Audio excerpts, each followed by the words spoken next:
Dios, hermanos, en la primera carta del apóstol Pedro, capítulo 1, versículo 13 al 16. Dice la Escritura, 1:13. Por tanto, ceñid los lomos de vuestro entendimiento, sed sobrios y esperad por completo en la gracia que se os traerá cuando Jesucristo sea manifestado. Como hijos obedientes, así como los de Josué. Pocos amenes, ¿ve? Como hijos obedientes, no os conforméis a los deseos que antes teníais estando en vuestra ignorancia, sino como aquel que os llamó es santo, sed también vosotros santos en toda vuestra manera de vivir, porque escrito está: sed santos, porque yo soy santo. Quiero hablarles bajo el tema cómo acercarnos a un Dios santo. La santidad en la vida, especialmente hablando del cristiano, porque la persona que no conoce al Señor no puede caminar en santidad, pero el cristiano es llamado a caminar en santidad. El reto, hermanos, es un desafío vivir en santidad para Dios, porque aun cuando hayamos recibido a Cristo como nuestro Señor, hay una tendencia pecaminosa, hay una naturaleza pecaminosa en nuestra vida que todavía no ha sido abolida, que será abolida totalmente cuando Jesucristo pues venga y estemos en su gloria. Es por eso que para cada cristiano se convierte en un desafío el poder vivir en santidad. Porque como decía Pablo en la carta a los Romanos capítulo 7, hay una batalla y una lucha. El querer hacer la voluntad de Dios para el cristiano está en su corazón a causa de la presencia de Dios en él. Pero por otro lado, la carne nos lleva, nos empuja, nos obliga a hacer cosas que desagradan a Dios y que no están de acuerdo a la palabra de Dios. Y es por eso que la vida de santidad en la vida de un cristiano se convierte en un desafío, en una batalla, hermanos, de la vida diaria. Pero gracias a Dios que con Cristo todo lo podemos. Amén. Dijo Pablo: todo lo puedo en Cristo que me fortalece. Y en esta área, hermanos, de vivir en santidad, de agradar a un Dios santo que se ha revelado a nuestra vida, es sumamente importante. En primer lugar, quiero recordarles algunas cosas, hermanos, sobre Dios. La verdad es que la vida cristiana está fundamentada en Dios. Sin Dios no hay Biblia, sin Dios no hay iglesia, sin Dios no hay cristianismo, sin Dios no hay propósito del por qué estar aquí. Dios se convierte en la piedra fundamental, hermanos, para estar aquí esta mañana, para poder honrarlo. Cuando hablamos de Dios, la verdad es que no fuimos nosotros los que tomamos la iniciativa de acercarnos a Dios. Más bien Él se ha acercado a nosotros. Y desde el Antiguo Testamento vemos, mis hermanos, que Dios se ha revelado, se ha mostrado al hombre y ha utilizado diferentes formas para poderse revelar. Pero antes de ello, quiero, hermanos, recordarles el origen en la Biblia de la revelación de Dios allá en el libro de Génesis. Dios se revela y el nombre original es Él. Esta palabra significa poder. O sea que cuando usted habla de Dios, está hablando del Todopoderoso. Él. Es la forma como Dios se reveló en su palabra al hombre. Esta misma palabra, esta misma raíz, posteriormente se escribió el nombre de Dios como Elohim, que es una expresión plural que se refiere a la Trinidad de Dios. Mire, solamente el tema de la Trinidad de Dios es un océano, que no vamos a tocar este día. Pero Elohim habla de un Dios manifestado en tres personas. Un solo Dios, no tres dioses como algunos dicen, sino un solo Dios manifestado en tres personas. Y la palabra Elohim indica precisamente esa pluralidad de Dios en su unidad, en su revelación. Más adelante vemos la palabra Yahvé. La palabra Yahvé se reveló allá a Moisés cuando Dios lo envía para sacar al pueblo de Israel de la cautividad de Egipto. Moisés le dice: Señor, pero ¿en nombre de quién voy a ir? el faraón no me va a creer, no puedo ir yo en mi propio nombre, soy enemigo de Egipto. Entonces Dios ahí, revelándose a Moisés, le da el nombre con el cual él ha de ir y le dice: ve, porque yo soy, te envío. Y realmente la palabra Yahvé, que es la misma palabra que se traduce en nuestras Biblias Jehová, significa precisamente el yo soy. Este nombre implica, hermanos, el eterno, el que siempre ha sido, es y siempre será. También en la Biblia se manifiesta Dios con el nombre de Adonai, que significa Señor, que da la idea de un soberano que tiene poder pleno sobre toda la creación. Así que cuando vemos a Dios revelándose en el Antiguo Testamento como el Dios poderoso, como la esencia del poder, vemos a ese Dios eterno que se manifiesta a Israel en su cautividad en Egipto, y vemos al Señor, al Adonai, manifestando su soberanía, su grandeza sobre toda la creación y sobre toda la humanidad.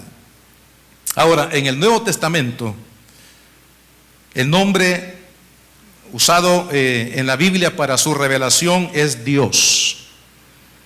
Y Dios viene de la misma raíz del hebreo El, que significa poder. El Todopoderoso, hermanos, que se manifestó al hombre en el antiguo tiempo y se ha manifestado a través de la nación de Israel por todos estos milenios.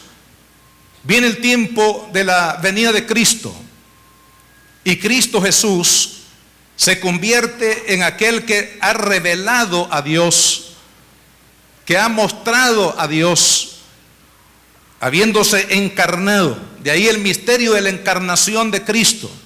De ahí la razón por qué el cuerpo donde Cristo se manifestó no fue engendrado por voluntad de varón, sino por la obra poderosa del Espíritu Santo, creando en el vientre de María ese cuerpo santo y sin pecado, sin contaminación del pecado del hombre, para mostrar la gloria de Dios y la persona misma de Dios a través de la persona de Jesucristo.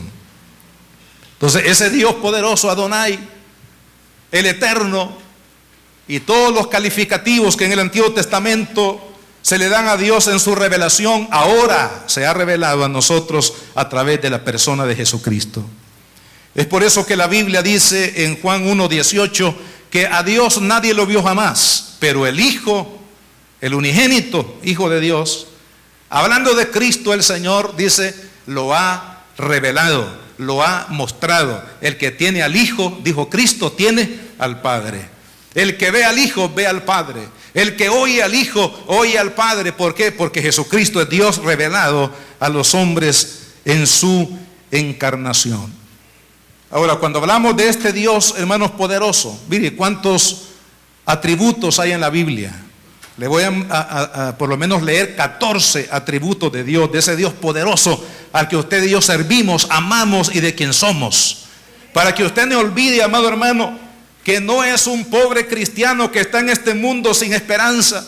Para que usted no olvide que el respaldo de su vida es el Dios todopoderoso, que su vida está fundamentada en un Dios grande, poderoso, sublime, maravilloso, que Él quiere mostrar su gloria en su vida y a través de su vida. En cuanto a los atributos de Dios en la Biblia, dice que es espíritu, es inmaterial, es eterno, no tiene principio ni fin, es creador, autor y sustentador de todo lo que existe, es sabio, aplica el conocimiento de manera perfecta, es inmutable, no cambia, es el mismo siempre, es bueno, su naturaleza es bondad, todo lo bueno procede de Dios, es amor, su naturaleza es darnos lo mejor de sí, es fiel, su naturaleza es permanecer firme y fiel a su palabra y a sus promesas, es omnipotente, todo lo puede, no hay nada difícil para Él, es omnipresente, todo lo llena, su presencia está en todo lugar, es omnisciente, todo lo conoce, aún lo profundo del corazón del hombre, es justo, porque todas sus acciones son justas, es soberano, porque Él posee la autoridad, hermano, suprema sobre toda la creación y sobre toda la humanidad. Y el número 14 es en el que yo quiero detenerme este día. Es santo. Ese Dios poderoso al cual clamamos también es un Dios santo. y santo significa separado del pecado. Santo también significa que es puro moralmente hablando. O sea, la santidad de Dios en relación a nosotros, los seres humanos, es pureza moral. Ahora, cuando hablamos en segundo lugar de este Dios, sobre todo la característica o atributo de santo. Vea cómo Dios santo, hermanos, trata con los hombres. Dios es puro moralmente. Es por eso que el único estándar, la única regla y medida moral para el hombre debe de proceder de Dios. ¿Por qué? Porque Él es el único puro moralmente hablando. Y en esa calidad de santo y puro moralmente hablando, Él ha, hermanos, revelado su ley moral, su estándar, su regla, para que la humanidad se sujete, se someta, hermanos, a esa ley moral de Dios, de la cual vamos a hablar más adelante. Mire, hoy en día cada nación, e incluso cada persona, quiere establecer su propia regla de moralidad. Es por eso que estamos en crisis en el mundo, hermano. Porque cada quien tiene su regla moral. Cada quien tiene sus principios, entre comillas, morales, que le parece bien, que le parece bueno hacerlo, y de esa manera el hombre vive. Pero quiero decirle que a la luz de la revelación del único Dios verdadero, la única ley moral, el estándar moral para la humanidad, viene de Dios. Procede de Dios, que es el único puro y santo moralmente hablando. Por otro lado, su pureza moral se ha revelado en sus actos y en su ley. Usted ve, hermanos, la historia del Antiguo Testamento, cómo Dios manifestó su pureza moral a través de sus acciones, de sus actos en la historia, y también a través de su ley moral. ¿Y cuál es la ley moral de Dios? Su palabra. Esta es la ley moral de Dios. Esta es la constitución de los cristianos y debería de ser, hermanos, la constitución de todas las naciones. Número 3, Él trata con nosotros desde la pureza moral. Si hemos de tratar con Dios, si hemos de tener comunión con Dios, si hemos de caminar con Dios, si hemos de ser verdaderos cristianos, hermanos, seguidores de Cristo, discípulos de Cristo, tenemos que aprender a caminar en santidad, porque Dios únicamente trata con el hombre a través de la pureza moral. Otra cosa importante, Él espera que nosotros respondamos a su santidad. De ahí la exhortación de Pedro en esta mañana, que dice: sino que aquel que os llamó es santo. Santo es nuestro Padre, santos tienen que ser los hijos. Usted y yo tenemos que parecernos a Dios en la santidad también. Lamentablemente los cristianos muchas veces enfatizamos el poder de Dios. Buscamos los milagros, buscamos la sanidad, buscamos, hermanos, la bendición, buscamos la prosperidad material. Pero quiero recordarle que Dios no solamente es todopoderoso, sino también es santo. Y de la santidad también la iglesia, hermano, tiene que aprender. Tenemos que aprender a caminar en santidad. Es decir, en la pureza moral que Dios ha establecido para su pueblo, para su iglesia. Porque si Él es santo, dice Pedro, entonces también nosotros tenemos que ser santos. Otra cosa importante en cuanto a la santidad de Dios es que Él nos bendice sobre la base de su pureza moral. Es por eso que la mayoría de promesas en la Biblia están condicionadas, hermanos, a la actitud y la acción de los hombres. Dios bendice al que camina en pureza moral, es decir, el que acepta su ley moral en su corazón y se obliga a caminar sobre la base de esa ley moral. En otras palabras, al obediente Dios lo bendice. Amén. ¿Cuántos queremos ser bendecidos por Dios? Entonces tenemos que ser obedientes, hermano. Porque Dios bendice sobre la base de su pureza moral, pero también Dios corrige sobre la base de su pureza moral. Es por eso que Israel, que fue el pueblo a quien Dios le dio, se reveló a él, hermanos, pero el pueblo falló. Entonces Dios trajo disciplina sobre Israel. Dios trajo castigo sobre Israel. Dios trajo juicio sobre Israel. ¿Por qué? Porque aquel que Él ha tomado como hijo, dice la Biblia, lo corrige. Ahora nosotros como cristianos, hermanos, debemos de esperar lo mismo. Usted y yo estamos caminando en el Señor, pero si nosotros nos apartamos, si nosotros equivocamos el camino o nos extraviamos, Dios va a traer corrección. Porque qué padre que ama a su hijo no lo ha de corregir, hermano.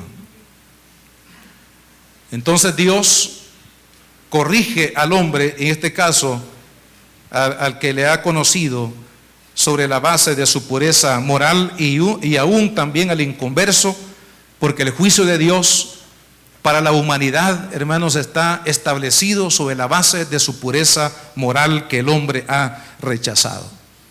Veamos en tercer lugar el acercamiento del Dios Santo a nosotros. ¿Cómo este Dios Santo puro en su moralidad se puede acercar al hombre?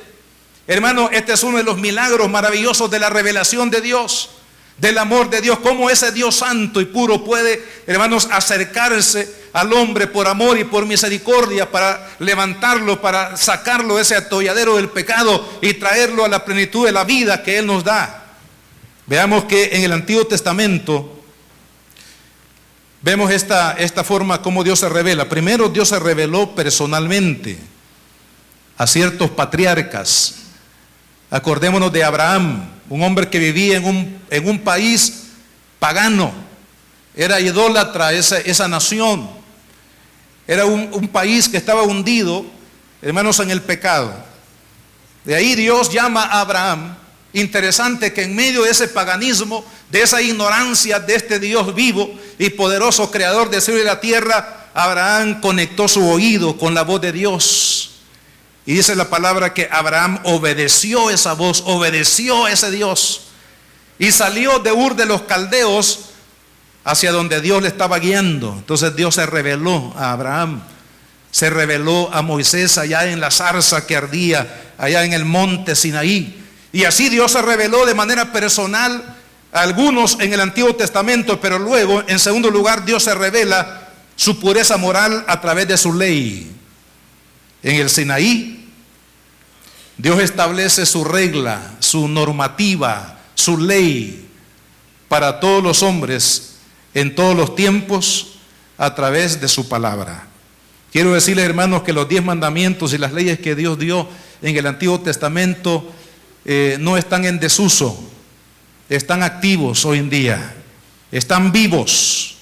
La ley de Dios que fue dada, hermano, es para todos los tiempos, porque su ley es eterna, así como Él lo es. La ley de Dios está vigente hoy en día. Entonces Dios se reveló primero de manera personal y luego se revela a través, hermanos, de la ley. Es por eso que a Israel se le exigió que ellos caminaran sobre la ley de Dios. No a todos los israelitas Dios se les reveló de manera personal, pero Dios sí, a través de su ley, pidió que su pueblo, para caminar con Él, tenía que obedecer, hermanos, los mandamientos de su palabra. Entonces Dios primero se revela a Abraham, luego se revela a Israel, porque de Abraham surgió esa nación llamada Israel, y luego a esa nación de Israel Dios se revela su ley, la ley moral, el estándar de la santidad de Dios para todos los tiempos y para todos los seres humanos. Ahora, quiero, hermanos, que leamos aquí en Deuteronomio capítulo 7. Mire la elección que Dios hizo de este pueblo y la razón por qué lo eligió. Hablando de Israel en el Antiguo Testamento. Deuteronomio 7:6 dice: porque tú eres pueblo santo para Jehová tu Dios. O sea, Israel como nación vino a ser el pueblo santo, así como su Dios era santo. También Él llama a su pueblo, lo llama santo, es decir, Dios lo separa, lo escoge, se revela a Él, revela su gloria, revela su santidad, revela su ley, revela, hermanos, su presencia, su plan eterno, para que este pueblo, hermanos, cumpliera con este propósito que dice: Jehová tu Dios te ha escogido para hacerle un pueblo especial, más que todos los pueblos que están sobre la tierra. Israel vino a ser un pueblo especial. Especial porque era una raza superior a la nuestra, no. Especial porque el Dios Santo se había revelado a ellos. Y porque este Dios Santo que se había revelado a ellos a través de Abraham y de su ley, hermanos, tenía un propósito con Israel. Y es que Israel, hermanos, llevara el mensaje de la ley de Dios, del amor de Dios, del plan salvador de Dios, de la bendición de Dios a todas las naciones de la tierra. Pero Dios escogió a este pueblo para manifestar su santidad en todas las naciones. Y vea cuáles fueron las virtudes que Dios encontró en Israel para escogerlo. Dice el versículo 7, no por ser vosotros más que todos los pueblos os ha querido Jehová y os ha escogido. O sea, la base de la elección de Israel no fue porque fuera un pueblo especial, sino porque Dios tenía un propósito con él. Y dice, pues vosotros erais el más insignificante de todos los pueblos. O sea, si usted quiere que Dios lo escoja para algo grande, hay que ser el más insignificante. Es por eso, amado hermano, que cada persona en el mundo, mire, toda persona, no importa la condición social donde haya nacido, no importa, hermano, la profundidad del pecado en el cual haya caído, no importa cuál sea el fracaso más grande o la bancarrota más grande que haya atravesado, pero si esta persona se humilla, Dios lo levanta. Amén. ¿Por qué razón? Porque Dios, hermanos, escogió a Israel porque era el pueblo más insignificante. Recuerdo lo que dijo el apóstol Pablo. La razón por qué este hombre fue un gran misionero, un gran apóstol, un gran evangelista, un gran hombre de Dios, es porque el secreto está en la segunda carta a los Corintios capítulo 12. Él entendió esta ley y él dice, entre más débil soy más fuerte. Porque el poder de Dios se perfecciona, dijo él, en mi debilidad. Por tanto me gloriaré, es decir, buscaré la debilidad para que el poder de Dios repose sobre mi vida. Y ese mismo principio fue el que Dios utilizó en Israel. Israel no es grande, hermanos, porque es una raza superior. Es grande porque el Dios Santo se le ha revelado. Porque el Dios Santo lo escogió para un propósito eterno de llevar, hermanos, la gloria y la santidad de Dios a todas las naciones de la tierra. Por eso, hermanos, cuando pensamos en El Salvador, visitaba a una persona, un profesional, un día de estos, estábamos platicando ahí por una situación y él me decía, estoy llorando por mi pueblo. Y entramos a esa conversación de, hermanos, de la afrenta en la que este pueblo está, del Salvador. A los ojos del mundo, quizás El Salvador es uno de los países más insignificantes. A lo mejor por la violencia, por los problemas políticos, sociales que vive este país, hermanos, tenemos mala fama en el mundo entero.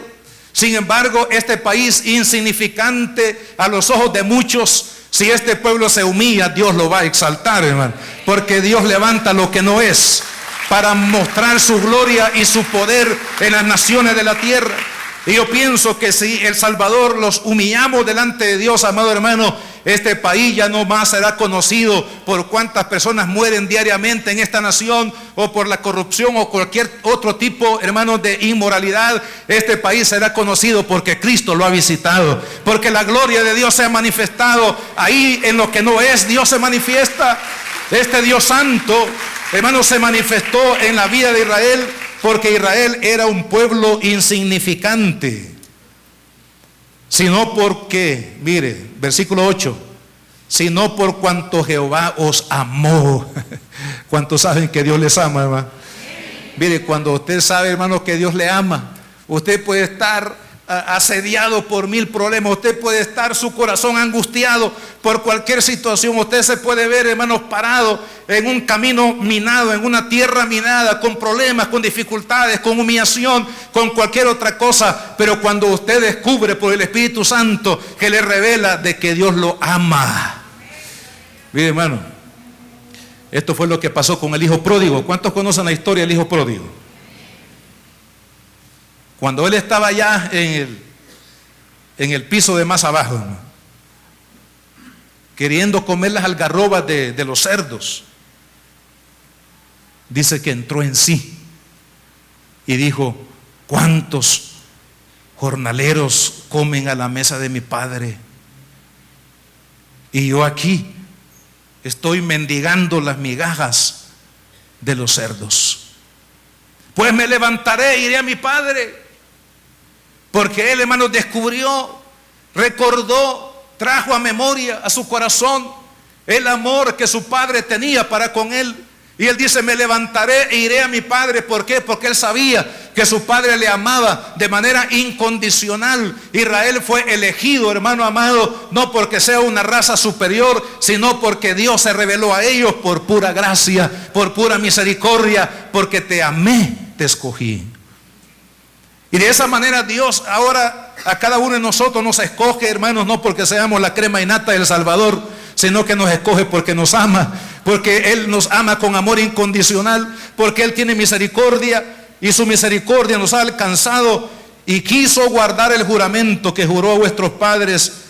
Os ha sacado Jehová con mano poderosa y os ha rescatado de servidumbre de la mano de Faraón, rey de Egipto. Versículo 9, conoce pues que Jehová tu Dios es Dios y Dios fiel, que guarda el pacto y la misericordia a los que le aman y guardan sus mandamientos. ¿Hasta cuántas generaciones? 1000 generaciones.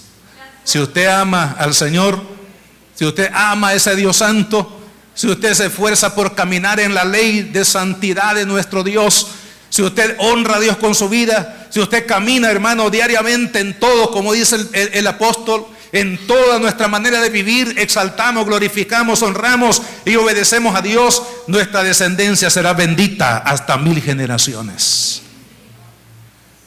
Ese es tema para otro día, hermano. Dios entonces levantó a este pueblo para que ellos llevaran la gloria de Dios, la santidad de Dios a todas las naciones del mundo. Ahora, en el Nuevo Testamento el mismo patrón. Dios se revela a través de una persona, se revela a una persona y a través de ella, como lo hizo con Abraham saliendo de Ur de los Caldeos. Y en este caso es Jesucristo. Jesucristo, hermano, vino para revelarnos al Padre. El Padre se revela, Dios, ese Dios santo, con todos los atributos que hemos mencionado y muchos más en la Escritura, hermano, se ha revelado al hombre a través de la persona de Jesucristo. A Dios nunca nadie lo ha visto, pero el unigénito Hijo ha dado a conocer al Padre. Ahora, Cristo también, hermanos, trae la ley de Dios. Por eso decía que la ley de Dios no ha caducado. La ley de Dios sigue vigente para toda la eternidad, hermano. Cristo trae su ley, la ley de Dios, y nos ayuda a poder cumplir, caminar sobre esa ley moral de Dios. El apóstol Pablo dice en Gálatas 3:24. Vaya conmigo ahí a este pasaje de la Escritura. La carta a los Gálatas capítulo 3 versículo 24 dice: de manera que la ley ha sido nuestro ayo para llevarnos a Cristo, a fin de que fuésemos justificados por la fe. Pero venía la fe, ya no estamos bajo ayo, pues todos sois hijos de Dios por la fe en Cristo Jesús. Porque todos los que habéis sido bautizados en Cristo, de Cristo estáis revestidos. El cumplimiento de la ley, dice Pablo, está en la persona de Cristo. Pero también dice la Escritura en Hebreos, vaya conmigo a la carta a los Hebreos, en el capítulo número 8. Vea a dónde Dios ha puesto hoy la ley. En el Antiguo Testamento la puso en las tablas y se la dio a Israel como pueblo, como nación, para que ellos vivieran bajo su ley moral. Hebreos 8:10 dice: por lo cual este es el pacto que haré con la casa de Israel después de aquellos días, dice el Señor, pondré mis leyes en la mente de ellos y sobre su corazón las escribiré, y seré a ellos por Dios y ellos me serán por mi pueblo. A través de Cristo Dios pone la ley, su ley la pone en el corazón, la pone en la mente. La ley ya no está externa al hombre, ahora la ley está en el corazón. está en la mente y en el corazón, en la vida, en el espíritu, en el cuerpo, en la vida entera de cada uno de los que hemos conocido a Cristo, porque leímos en Gálatas que aquel que ha sido bautizado en Cristo, es decir, que ha recibido, hermanos, el milagro de la redención de Cristo, ha sido revestido de Él. Todo cristiano está revestido de Cristo, de su esencia, de su poder, de su grandeza, y en este tema de su santidad. Capítulo 10, versículo 16, aquí mismo en Hebreos, dice: este es el pacto que haré con ellos después de aquellos días, dice el Señor, pondré mis leyes en sus corazones y en sus mentes las escribiré. Amado hermano, lo mismo que se le exigió a Israel allá cuando tuvo la revelación de ese Dios santo, el compromiso de caminar en santidad y divulgar la santidad de Dios en todas las naciones, es la misma responsabilidad que la iglesia tiene hoy, porque Cristo se ha revelado. La gloria de Dios, la santidad de Dios, la responsabilidad, hermanos, de la moralidad de Dios ha sido entregada a la iglesia, y la iglesia debe de cumplir también, al igual que se le exigió a Israel, que este Dios santo, este Dios, amado hermano, de amor, que tiene un plan de restauración de vidas, es el mensaje que la iglesia debe de llevar a las naciones. Volviendo aquí a la carta de Pedro, dice el capítulo 2, versículo 9: mas vosotros sois linaje escogido, real sacerdocio, nación santa. Usted, amado hermano, si usted ha aceptado a Cristo como su Señor, es linaje escogido, es real sacerdocio, es nación santa. Así como a Israel Dios le dijo: tú eres un pueblo santo para mí, así también la iglesia en Cristo, hermano, ha venido a ser un pueblo santo, una nación santa para Dios y para cumplir los propósitos de Dios. Quiero decirle que la iglesia no está, hermano, sobre la tierra para tener cultos. Los cultos son buenos en el sentido de que nos fortalecen, adoramos a Dios, glorificamos a Dios, expresamos a Dios nuestra gratitud, nuestra alabanza, nuestro reconocimiento, nos edificamos en la palabra, nos fortalecemos, pero ese no es el fin de la iglesia. Ve lo que dice el Señor a continuación: pueblo adquirido por Dios, ahí está, ¿para qué? Para que anunciéis las virtudes de aquel que os llamó de las tinieblas a su luz admirable. Para eso existimos, hermano. Para eso hemos tenido una gloriosa revelación de Cristo. Por eso hemos tenido una manifestación de la gloria de Dios en nuestra vida a través de la persona de Cristo.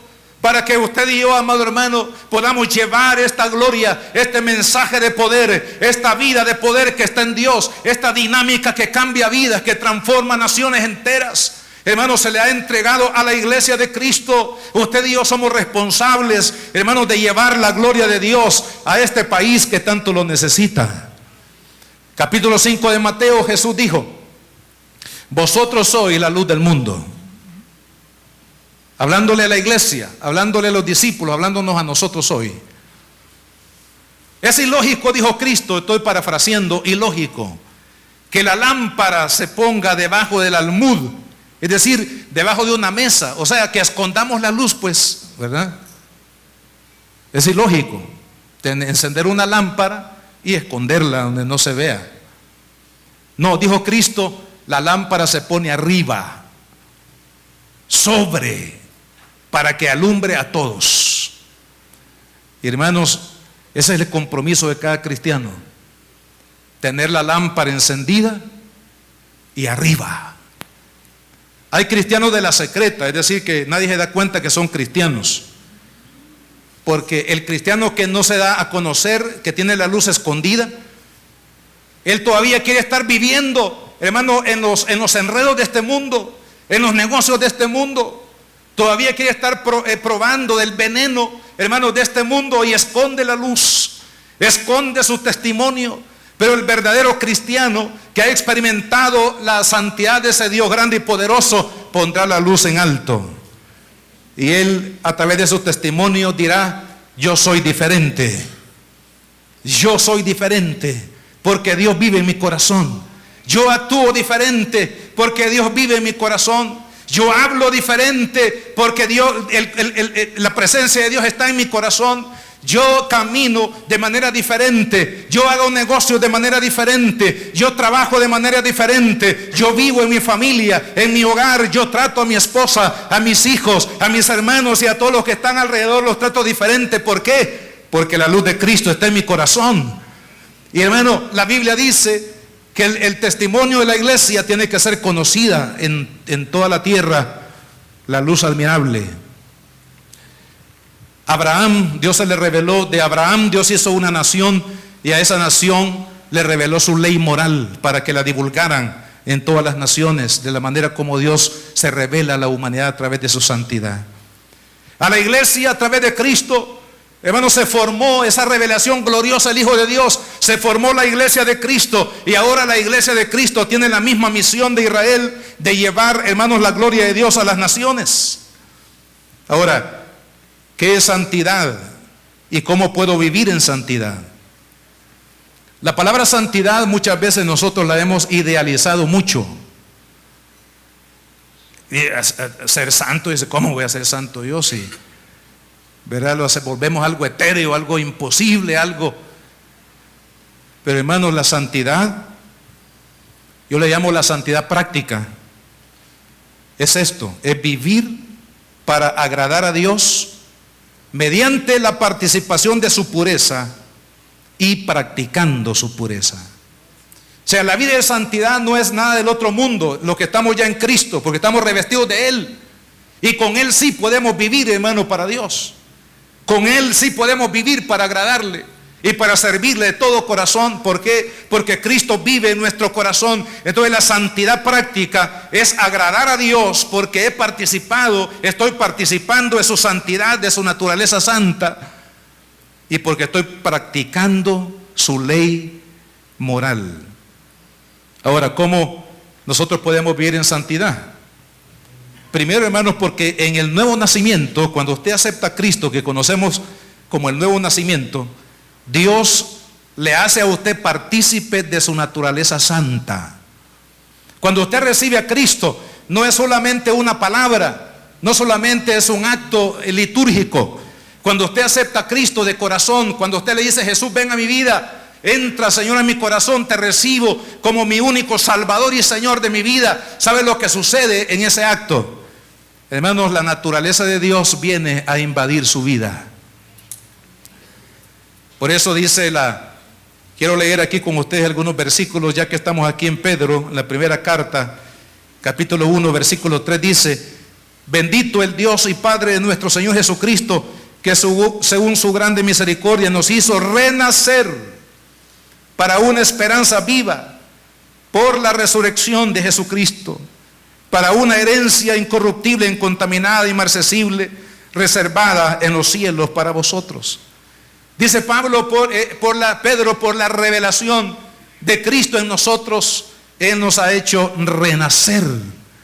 Ese renacimiento tiene que ver, hermanos, con la naturaleza de Dios que transforma las vidas. Por eso que el cristiano que no tiene ningún cambio en su vida es porque no ha renacido.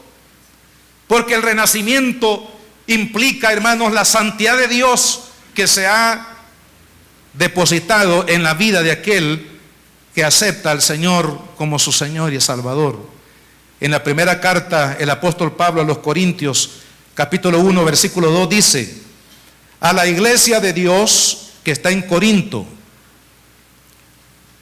y está aquí en Josué hoy, en San Salvador, a los santificados en Cristo Jesús. ¿Dónde están los santificados? Algunos creen que ser santo es, ¿verdad?, estar ahí en un pedestal, No, ser santo es porque Cristo, la obra de Cristo, en la naturaleza de Dios, de ese Dios santo que se reveló al hombre, hermanos, viene a nuestro corazón. Pablo le llama a los santificados en Cristo Jesús, y oiga bien, aquí viene la parte de responsabilidad, llamados a ser santos con todos los que en cualquier lugar invocan el nombre de nuestro Señor Jesucristo, Señor de ellos y nuestro. Ahí está.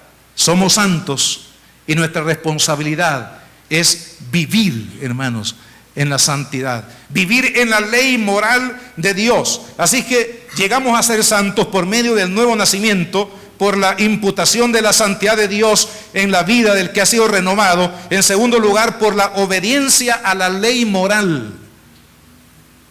Dios le dijo a través del profeta Samuel a Saúl, por no haber obedecido la ley de Dios, ha sido desechado por Dios, porque no has obedecido su palabra. Y le dice también que la rebeldía a la ley de Dios, habiendo sido llamado, habiendo sido ungido para ser rey, pero su corazón se volvió rebelde a la ley moral de Dios y no obedeció la palabra, entonces Dios lo desechó. Y Dios le dice, la desobediencia o la rebeldía es como la adoración en el campo del ocultismo, como hechicería. O sea, es una ofensa a Dios la desobediencia. Entonces Dios, hermanos, señala a Saúl el resultado de su rebeldía. A los creyentes en Hebreos 12:4 dice: seguid la paz con todos y la santidad, sin la cual nadie verá al Señor. O sea, nadie puede tener, hermanos, una comunión con Dios si no es a través de una vida de santidad, el caminar en la ley moral de Dios. Y para vivir en santidad, la misma demanda que se le hizo a Israel en el pasado es para nosotros hoy: obediencia. El que obedece a Dios es el que va a vivir en santidad. Hermanos, necesitamos, para vivir en santidad, un encuentro con la santidad de Dios. ¿Te recuerda a Moisés ahí en el pináculo de la montaña del Sinaí? La luz de esa zarza le llama la atención por varios días hasta que decide ir, y a cierta distancia Dios habla y le dice: Moisés, Moisés, quítate las sandalias de tus pies, porque el lugar donde tú estás es santo. Ahí Dios reveló la santidad, su gloria y su santidad a este siervo, para que este siervo, hermanos, pudiera botar de su mente, su corazón, todos aquellos fracasos que él había cometido, para que tuviera un renacer. Yo creo firmemente, hermanos, que el renacimiento de la vida de Moisés como un gran siervo de Dios que es conocido fue precisamente cuando él se encontró frente a la santidad de Dios, en ese momento de la revelación de la gloria de Dios a su vida. Ahí fue transformado por la gloria de Dios, fue transformado por la santidad de ese Dios vivo. Y fue un hombre excepcional. ¿Te recuerda cuando Isaías va al templo? Y ahí en el templo tiene una visión, su corazón está acongojado, hay pesar en su corazón porque su primo ha muerto, el rey de Israel ha muerto, él está ahí con dolor en su corazón y va al templo para orar, y ahí Dios se revela. Y de ahí vienen los cantos que entonamos: santo, santo, santo, porque ese Dios santo, hermano, se ha revelado. Y cuando Isaías se confronta con esa santidad de Dios, hay una palabra ahí muy importante, hermano. Dice: ay de mí. La santidad de Dios, hermano, debe de provocar en la vida de todo cristiano, de todo siervo de Dios que ha fallado, que no está caminando en la ley de Dios. Tiene que producir un ay. Tenga cuidado, porque si usted está caminando, hermano, en una atadura de pecado, usted está envuelto, está manchada su vestidura espiritual, y usted ya se acostumbró día a día a vivir de esa manera, y la santidad de Dios no le provoca un ay en su alma, un ay en su corazón. Es porque usted está o estamos en serio peligro, hermano. Porque la santidad de Dios debe de provocar un ay. Y él dijo: ay de mí, que soy hombre inmundo de labios. Y ahí la gloria de Dios, hermano, transformó su vida. Ahí la gloria de Dios lo hizo un gran profeta, un gran siervo de Dios. ¿Por qué? Porque su gloria, su santidad, hermano, transformó la vida. Y yo creo que cada cristiano, hermano, que lee que Dios es santo y que Él demanda santidad de su pueblo, también debe de tener un encuentro personal con ese Dios santo, con la santidad de Dios. Porque es ahí, hermano, donde el corazón es transformado. Es ahí donde la gloria de Dios visitará el corazón del hombre. Necesitamos echar mano de este recurso maravilloso de la santidad de Dios. Hermano, ¿sabe? Este país necesita una iglesia santa, una iglesia sin mancha, una iglesia sin arruga, que es la iglesia que Dios va a utilizar, hermano, para transformar, para derrotar los poderes de Satanás que quieren destruir esta nación. Dios está buscando una iglesia santa, una iglesia pura. Dios está buscando cristianos realmente, amado hermano, que estén comprometidos con la ley de Dios para que este país sea transformado. Porque no es posible, hermanos. Algunos dicen, ya estamos llegando al 50% en este país de cristianos, pero no concuerda la cantidad de cristianos en este país, hermano, con el estilo de vida moral que vive esta nación, de la corrupción, de la maldad, hermano, del derramamiento de sangre, de la violencia que hay en este país. Algo está pasando en la iglesia de Cristo, y yo creo que lo que está pasando en la iglesia de Cristo es que hemos escondido la santidad de Dios debajo de un almud. Amado hermano, es tiempo que los hijos de Dios nos manifestemos. Y sabe cómo nos vamos a manifestar para el cambio y la transformación de este mundo. Es a través de la revelación de la santidad de Dios sobre nuestra vida. La iglesia necesita ser restaurada en la santidad. El Salmo 51, escrito por David, después de haber pecado, después de haber sido derrotado por el enemigo, después de haber caído con una caída, hermanos, muy fuerte, David va a la presencia de Dios, herido. Su santidad está por los suelos. Su emoción, su corazón está destrozado por haber ofendido a Dios. Pero en ese salmo habla de cómo la santidad puede ser restaurada en el corazón de una persona, de un hombre, de una mujer, cuando se humilla delante de Dios. Reconoce su pecado. Él dice, Señor, he pecado contra ti. Reconozco, Señor, reconozco que mi corazón está lleno de basura. Reconozco que mi mente, mis ojos, mi vida, Señor, ha sido manchada por la maldad de este mundo. Reconozco, Señor, la suciedad de mi vida. Pero aquí estoy pidiéndote, Señor, que me perdones, que restaures mi vida de santidad. Y hermanos, Dios restauró la vida de santidad de David. Entonces él dice que el gozo de la salvación de Dios llegó a su corazón. Y en ese mismo salmo dice que cuando lleguemos a ese punto, entonces vamos a ser, hermanos, mensajeros para el mundo. La iglesia de Cristo tiene que ser diferente, hermano. Si usted es cristiano, usted tiene que ser diferente.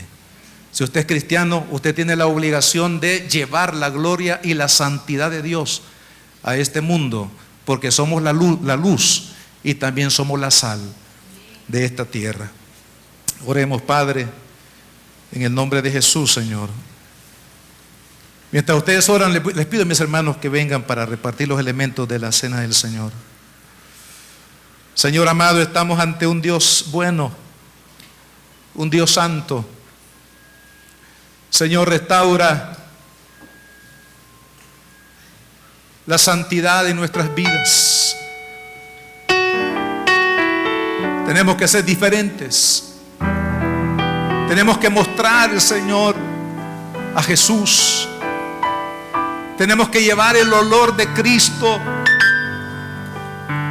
Señor, este país necesita una iglesia santa. Este país necesita cristianos comprometidos con la santidad, con la ley moral de Dios. Señor, para que sea impactado los corazones en este país, Señor. Te pido en esta mañana, Padre, que cada uno, como dice la Escritura, antes de participar de estos elementos, cada uno haga un examen. Así lo enseña tu palabra, Señor.